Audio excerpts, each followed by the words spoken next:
Hey all, it's Aaron, and today's question is following on from yesterday, and that is, how do I think we should settle debates about different definitions for the same words? And I'm just going to chat about definitions in general.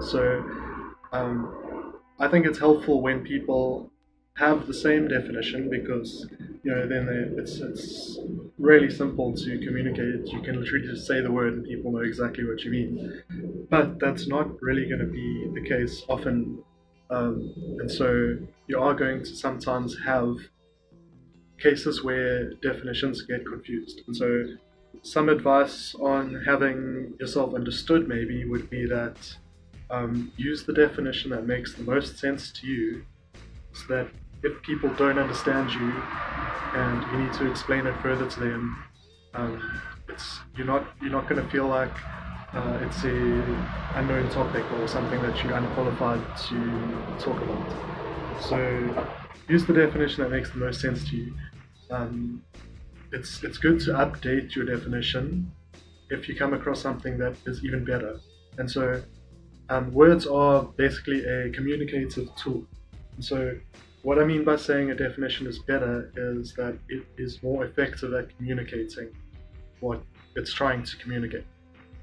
So an example might be how you have two definitions for the word racism. One would be, prejudice based on race, and the other would be systemic oppression based on race.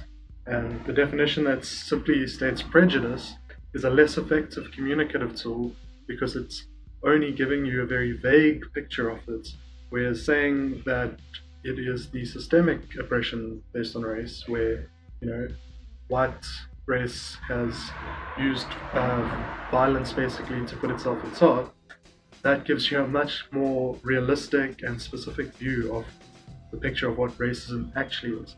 So that I would say is a better definition because communicatively, as a tool of communicating the things that we experience around us, it's giving people a much better idea. So with that in mind, you want to try and hold on to the definition that you find to be the most communicatively useful. And then when people disagree, essentially you've got to try and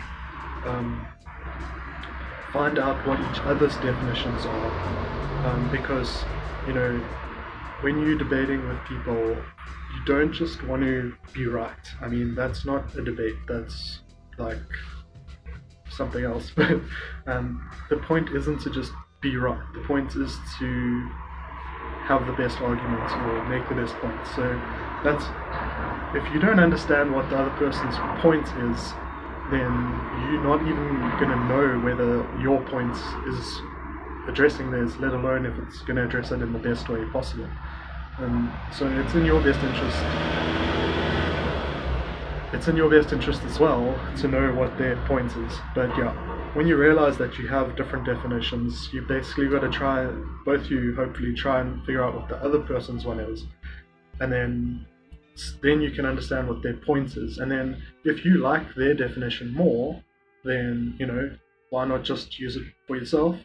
If you like yours more, then you might want to encourage them to try and use yours, and then you might make a case for why you think yours is better, and that's it. So there's no real shortcut to it. You just got to have the better definition and be able to argue that. And if people are not interested in updating their own definitions, then obviously trying to encourage them to use yours isn't going to work through debates, and in that case you might have to resort to something like a meme or a song or something that's going to inspire them to make that change. Um, Whatever you can do that's going to inspire them to want to change their definition. But once they do want to change it, that's when you can start to walk them through what the better definition is, so that it can make sense to them, so that they can use it and it can grow. So yeah, hopefully that was helpful. Thank you very much for the question, and I'll see you later.